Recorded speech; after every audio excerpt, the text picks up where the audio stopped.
Bem, queridos, a paz em Cristo a todos, mais uma vez no nosso podcast Arca Missionária, mas logo iniciando eu quero convidar você para compartilhar esse conteúdo, comentar o nosso vídeo e deixar o seu like. Eu quero está conosco aqui no nosso podcast Arca Missionária especial da nossa 65ª Escola Bíblica de Obreiro, o pastor Gundaberg, ele é diretor e professor da ETAD. Pastor, seja bem-vindo, à paz do Senhor. Amém, pastor Trajano, a paz do Senhor Jesus, meus irmãos, é uma grande alegria estar aqui.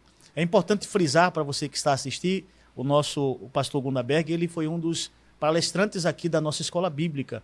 Mas eu queria, pastor, já aproveitando aqui a oportunidade, que o senhor falasse um pouco da ETAD, né? O que é ETAD, o que ela faz, quais os cursos. Fala para a gente, pastor.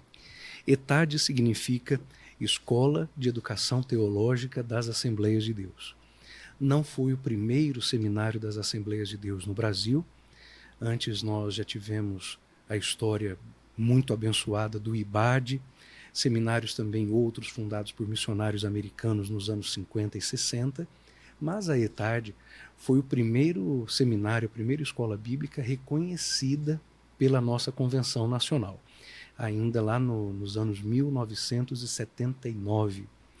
E esse ano a ETAD completa 45 anos. Então é um ano festivo para nós. Estamos sediados na cidade de Campinas, é a casa da ETAD desde o comecinho. E lá nós instruímos a Igreja do Senhor através da formação básica, o curso médio, o avançado em teologia, pós-graduação em línguas bíblicas, mestrado em ministério e doutorado em teologia, e isso em 500 núcleos no Brasil, em 9 outras nações, também através de um trabalho missionário feito em presídios. Então a ETAD tem diversos alunos que aceitaram a Jesus nas cadeias e estudam lá, são bolsistas nossos. Para alcançar essas pessoas, né, pastor? Para alcançá-los. E hoje também temos um programa de bolsas para a formação de irmãos nos países africanos que têm língua portuguesa. Então estamos chegando à casa de 80 alunos bolsistas integrais na África, e nos presídios são 80 também. Então esse é um resumo do trabalho da ETAD, e a nossa missão é treinar e aperfeiçoar os obreiros para a seara do mestre. Muito bem. Pastor, a ETAD também trabalha com publicações. Explica para a gente isso. Sim. A ETAD, desde o ano de 2020, tem um selo editorial. Nós temos feito um programa de publicações teológicas, e essas publicações têm que ter algumas premissas, né?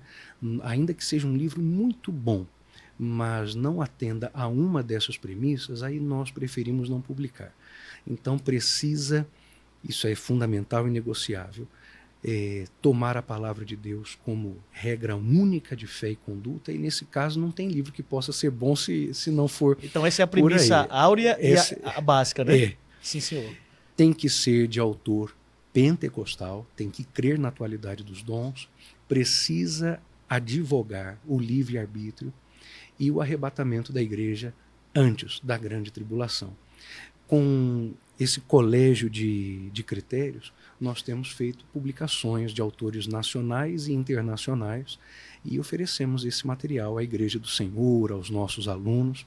E os irmãos sabem, não é segredo, em Abreu e Lima está um dos nossos principais autores, que é o pastor Altair Germano. Nosso pastor Altair, né? Exato. Inclusive, eu quero convidar a você que mora aqui próximo ao nosso Templo Central a visitar a nossa livraria Arca Missionária.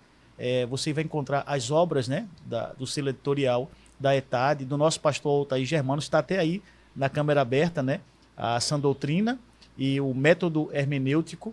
Certamente você será edificado, e outras obras produzidas pela ETAD que serão bênção para todos nós. Então é só vir na Arca aqui, na livraria Arca Missionária, ao lado do nosso Templo Central aqui em Abreu e Lima, que você vai certamente adquirir esses livros e ser muito edificados. Pastor, já pegando essa sua deixa, né, da questão da formação teológica, já partindo para a nossa escola bíblica, pastor, qual a importância da escola bíblica de obreiros para o ministério, para o obreiro e para a igreja do Senhor? Amém. Deus tem me dado oportunidade, pastor Trajano, já vai há bastante tempo, de pregar, visitar muitas igrejas, e na última década especialmente isso tem se intensificado bastante em razão das atividades lá na ETAD, né? Abre bastante portas e nos dá a responsabilidade de ministrar a palavra.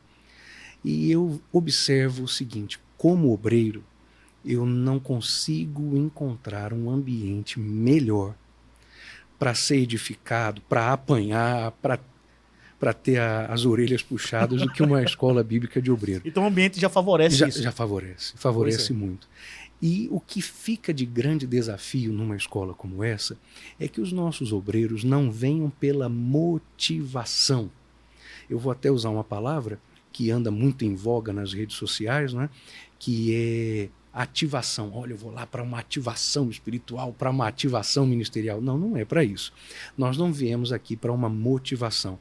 As pessoas saem motivadas, mas nós temos que vir à escola, quer para ouvir, quer para falar, para que haja uma autêntica transformação no nosso ministério, para que se corrijam em nós os vícios mesmo. E quando estamos ali ouvindo os nossos pastores, são os homens que têm a autoridade de Deus, o cajado na mão, para nos corrigir. E o cajado consola. Então, o grande desafio é que no ambiente da Escola Bíblica de Obreiros, nós tenhamos as palavras ungidas e vindas do céu, para que os obreiros sejamos amoldados pela palavra de Deus. Transformados pela palavra. E a consequência disso para a igreja, pastor? Quando o obreiro vem, participa, ele entende essa necessidade, né, de ser transformado pela palavra, ministrada pelos seus líderes, né? E por consequência, sai motivado, né? Que já é uma reação, né, da ação de vir ser transformado através da palavra. Mas a consequência para a igreja, pastor? O que é que a igreja absorve disso, tem de melhor disso? Olha, eu entendo que é a melhor possível. Um obreiro que saia daqui entendendo qual é a essência de seu trabalho de pregação, de ensino, vai fazer em sua congregação, em seu departamento, eco das coisas que ouviu. Se ele não apenas repetir, mas ele viver aquilo que aprendeu, irmãos, a igreja está saudável. É o suficiente, né, pastor? A igreja está saudável. Que maravilha. Pastor, o senhor que tem uma grande experiência, né, na questão como ensinador, né, cristão, como diretor da ETAD, também como um homem que tem sido usado por Deus ministrando nas escolas bíblicas. Eu sei que às vezes é difícil a gente recortar, né, separar alguns pontos, mas eu queria que o senhor pontuasse, se tivesse um ou mais, dos principais desafios para o obreiro na atualidade e como o obreiro em si pode vencer esses desafios. Perfeito. Eu entendo hoje que talvez aqui no Nordeste, graças a Deus, os obreiros ainda não sofram desse mal. Mas no Sudeste, meu querido pastor Trajano, no centro de nosso país, e algumas outras igrejas esparçadas, eu observo que falta a nós coragem para sustentar os marcos que os antigos nos confiaram. Falta coragem para sustentarmos e manter aquilo que nos define autenticamente como assembleianos. Eu sei, meus irmãos, ninguém vai entrar no céu porque é assembleiano. Não vai. Nós vamos entrar no céu porque somos salvos em Cristo Jesus. Mas este salvo é assembleiano. Precisa pregar conforme aquilo que aprendeu. E nós temos mesmo uma doutrina saudável. Eu posso estudar com amor aquilo que pregam outras igrejas, mas eu não deixarei de entender que aquilo que nós pregamos é palavra do Senhor. Eu até às vezes me ressinto do fato de entrar numa livraria e ver as obras sendo vendidas como teologia pentecostal, escatologia pentecostal, doutrina pentecostal. Irmãos, eu me lembro com saudade de uma época em que nós ensinávamos todas estas coisas chamando-as de doutrinas bíblicas. Exato. De repente criamos um gueto e aí nos tornamos iguais a todo mundo, né? Como se aquilo que ensinamos tivesse tanto peso quanto ensina qualquer outra denominação. Nós tínhamos uma convicção bíblica que está se indo. E com ela evaporando, a nossa convicção denominacional também se está acabando. E nós assim vamos nos tornando uma igreja descaracterizada. Eu espero mesmo que nós encontremos no Senhor Jesus, na ação do Santo Espírito, toda a coragem necessária para sustentar biblicamente aquilo que biblicamente nós temos recebido. A manutenção da identidade, né, pastor? Sim, Isso senhor. é um desafio. E como o obreiro assembleano, né, pentecostal, ele pode vencer esse desafio da manutenção da identidade? São duas coisas. Talvez eu comece por aquela que não é a mais importante. É importante, mas não é a mais importante. É a convivência com os demais obreiros. Ontem, na festividade aqui, o pastor Roberto, celebrando o aniversário dele, e fez questão de honrar a memória de líderes que já estão descansando no Senhor. Mas estes homens são referenciais espirituais. Então, a convivência com estes obreiros me molda, me faz entender o que é o ministério de Deus para mim e para os meus irmãos. O segundo fator, que talvez seja mais importante do que, talvez não, é mais importante do que este, é a palavra. Quanto mais convívio e dependência, maior relacionamento com a palavra de Deus, tanto maior a minha convicção para pregar, para ensinar, para evangelizar, para não abrir mão daquilo que eu recebi. É como Paulo disse mais de uma vez, mas eu cito agora o texto da Santa Ceia: eu recebi do Senhor o que também vos ensinei. Olha a convicção deste homem. É verdade, pastor. É interessante que é aquela máxima, né? Quanto mais eu convivo com alguém, né? Claro, eu falando das escrituras sagradas, mais poder de influência a Bíblia vai ter sobre mim, né? E tendo sobre mim, eu vou reverberar sobre as pessoas. É isso aí, pastor? É isso mesmo. Pastor Trajano, veja que coisa interessante. Eu escrevi um artigo há algum tempo atrás, ainda não tive a oportunidade de publicá-lo, mas eu percebi que quando veio a pandemia, e aqui sem discutir os méritos médicos da questão, aplicou-se um golpe e muitas igrejas o receberam. E até hoje não conseguiram recuperar-se dele. Eu me refiro à questão da Santa Ceia do Senhor. Eu vejo as igrejas no Sudeste, e por isso foi que eu escrevi o artigo intitulado Em Memória de Quem? Nós nunca fomos uma igreja cheia de rituais litúrgicos. Nós sempre fomos uma igreja até bastante pobre no que diz respeito aos ritos. E em nome desta pandemia, abrimos mão, não todas as igrejas, mas aqui no Nordeste eu vi que bravamente isso aí não aconteceu, de transformar a Santa Ceia em uma reunião que perdeu os seus elementos, perdeu os seus símbolos.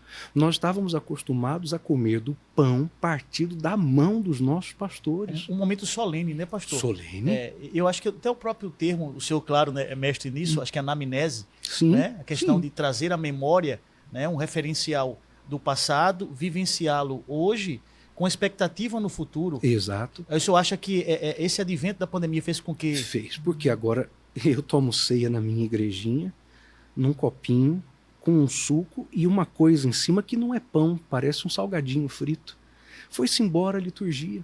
Nós perdemos rituais, perdemos convicções e nós os sacrificamos livremente e alegremente, pensando que com isso estaríamos salvando o mundo, quando estávamos condenando a igreja a perder um símbolo tão importante como a ceia. Houvesse convicção bíblica, nós não teríamos feito isso. Como eu disse ao senhor, eu fiquei feliz de, naquela época da pandemia, passando por estados nordestinos, ver pastores partindo o pão e servindo a ceia como tinha que ser, mas fico triste de ver que no estado onde eu moro, na região do país onde eu moro, com tanta facilidade abriu-se mão disso e não se voltou mais à boa prática da memória do corpo do Senhor. É algo a se pensar, viu, pastor? Isso é muito reflexivo. E eu sei que aqueles que têm passado por esse podcast, os homens de Deus, têm falado grandes verdades aqui, né? E não tem como a gente, dentro dessa sua fala, a gente não perceber, né, que precisamos estar atentos e fazer aquilo que a Bíblia nos diz, né, sobre a égide do Espírito Santo, né? Pastor, dentro dessa linha da escola bíblica nossa, a 65ª, eu queria lhe fazer uma pergunta sobre o seguinte: existiu algo na sua trajetória de vida como obreiro, participando de algumas escolas, que lhe chamou a atenção de maneira singular, pastor? O pastor Trajano teve. Eu tenho um pai que é pastor. Eu tenho um pai que o Senhor Jesus tem abençoado, que é o pastor Cláudio Honor de Andrade. E acompanhando esse homem, vendo-o pregar, não só como obreiro, mas ainda como criança, eu sempre estive junto dele, eu aprendi pelo exemplo dele o que significa um compromisso com a palavra de Deus. E eu já o vi em situações difíceis, posteriores a pregações, posteriores a ministrações, em que, embora aquilo que houvesse sido dito fosse a palavra do Senhor, alguém entendesse-se no direito de censurar, de criticar, questionar, de dizer o senhor não pode cobrar, o senhor não pode falar, o senhor não pode dizer. E não é uma marca que fica em nós e que é fácil de esquecer e não deve ser esquecida. Então, se há algo nas escolas bíblicas de obreiro que me marca, é justamente a autoridade com que praticamente todos os pastores, de vez em quando há um ou outro que dá uma nota fora, né? Mas que praticamente todos os servos de Deus nas escolas bíblicas fazem uso, que é de autoridade pastoral, para falar o que precisa ser falado. Se esse ambiente não dispuser dessa liberdade, eu não sei o que estamos fazendo aqui. Ainda bem, pastor, hoje, e eu me considero um jovem obreiro, né? Apesar de estar com meus 50 anos, pela graça de Deus, mas precisamos de referenciais, pastor. Precisamos de referenciais. E são esses homens que realmente são separados por Deus, né? Uhum. Uma autoridade pastoral e espiritual para nos instruir, né? À luz da palavra. E são grandes experiências que eles contam aqui, né? Sempre trazendo contextualizando a palavra e sempre lembrando de um fato, né? E essas experiências são contadas, né? De uma maneira muito, muito íntima, né, pastor? É como se fosse numa mesa de uma casa, né? Uma família, né? Contando as experiências, a gente vai absorvendo. Acho que isso acontece com o senhor também, né, pastor? Sim, senhor. Sim, graças a Deus. É um ambiente familiar, é um ambiente necessário e que nas nossas igrejas, nas escolas bíblicas, em nossos púlpitos, nós possamos gozar desta liberdade. Pastor Trajano, a igreja precisa. Nós precisamos. E que essas histórias e essas memórias, quando contadas aqui, moldem os novos obreiros. Transformem-nos mesmos, para que eles, se aproximando do santo ministério, o façam pela razão correta. Até comentei hoje na aula ministrada lá embaixo, no templo, que eu tive não um, mas alguns alunos ao longo dos anos, aos quais eu perguntava: por que você está aqui? O que lhe traz ao seminário? E a resposta: eu quero ser pastor presidente. Irmão, não sabe o peso que está pedindo para a própria vida. E o seu desejo não era pelo serviço, era pela visibilidade, por algo que na cabeça desse aluno resume-se a aplausos, status, ovações, né? Status, Pois é. Quando, na verdade, qualquer coisa que se faça ministerialmente é só serviço, é trabalho, é desgaste. E Paulo diz isso na igreja de Filipenses, que diz lá no capítulo 2, me ajudem, pastor, e tenham em vós o mesmo sentimento que houve em Cristo. Não é isso? Perfeito. Paulo diz: por amor de vós eu me gastei, me deixarei agastar, né? E a pessoa se aproxima do ministério pelas razões mais erradas possível. Então, que os nossos moços, as meninas também, que certamente podem servir desde como professoras a missionárias, assistindo a este podcast, aproximem-se do ministério pelo serviço, que é aquilo que ele é. Muito bem, pastor. Dentro da nossa 65ª Escola Bíblica, pastor, eu acho que esse é o segundo ano seu aqui, não falha a memória, me ajude também. Ministrando é o primeiro ano. Pronto. Ano. Então, esse ano, pastor, o que é que lhe chamou mais atenção da nossa escola? O que é que, se assim tiver algo a pontuar, Trajano, essa parte assim, eu achei que ficou marcante e é marcante para mim. Não só esse ano foi o primeiro em que eu falei, mas é a terceira escola bíblica que eu acompanho, vindo aqui para representar a ETAD. E nas três, desta e nas duas anteriores, pastor Trajano, o que me deixa tocado é a convicção dos pastores quando falam, mas mais do que isso, a disposição dos obreiros em receber. E deste púlpito aqui, nos 3 anos, esse ano não foi diferente, houve algumas palavras duras, pesadas, necessárias.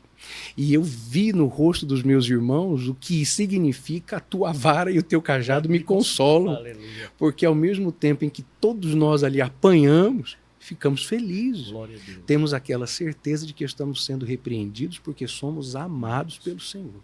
Então, é uma característica da escola bíblica aqui em Abreu e Lima. E é algo notável, fora daqui, eu não sei se os meus irmãos têm essa percepção, talvez tenham, em razão do quanto os vídeos das escolas bíblicas em Abreu e Lima correm o país. É verdade, pastor. Correm o país.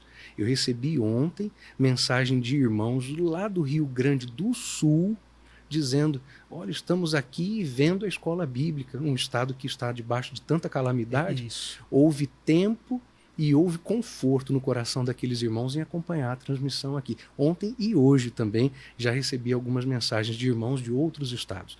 Então, essa escola bíblica aqui, para mim, tem essa característica. Aqui os nossos pastores falam o que precisam, irmão. E os obreiros se deliciam com a correção que vem do céu. Isso é muito bom. Que bom, pastor. Estamos chegando aos minutos finais do nosso podcast, Sim, mas senhor. eu queria deixar o senhor bem à vontade, como percebo que o senhor está, mas continue bem à vontade para deixar, pastor, para o público em casa, a sua saudação final. Amém. Fica à vontade, pastor. Eu quero agradecer a Deus por poder estar aqui com os meus irmãos, louvar ao Senhor Jesus pela vida do nosso pastor Roberto José. Obrigado, irmão pastor Trajano, pelo convite. Louvar a Deus pela vida do nosso companheiro pastor Altair, que é um dos autores nossos. E meus irmãos, como palavra de consideração final, eu deixo aos meus irmãos a mesma memória deixada no estudo bíblico que daqui a pouco ministramos. Haverá um dia em que cada um de nós encontrar-se-á com o Senhor no tribunal de Cristo. Esse evento não é um protocolo. Esse evento não é algo a ser cumprido e que tenha menor importância, menor relevância. No tribunal, nós apresentaremos ao Senhor as nossas obras e a palavra de Deus diz que a obra daquele que for consumida pelo fogo gerará dano contra o tal indivíduo. Significa, claro, os meus irmãos sabem, ninguém vai ser tirado do céu e jogado no inferno, não é isto. Mas pense no que será encontrar-se com o seu Salvador sem ter trabalhado para ele, ou tanto quanto podia, ou talvez pior, trabalhado pelos motivos errados. Façamos a obra do Senhor segundo a força que há nas nossas mãos.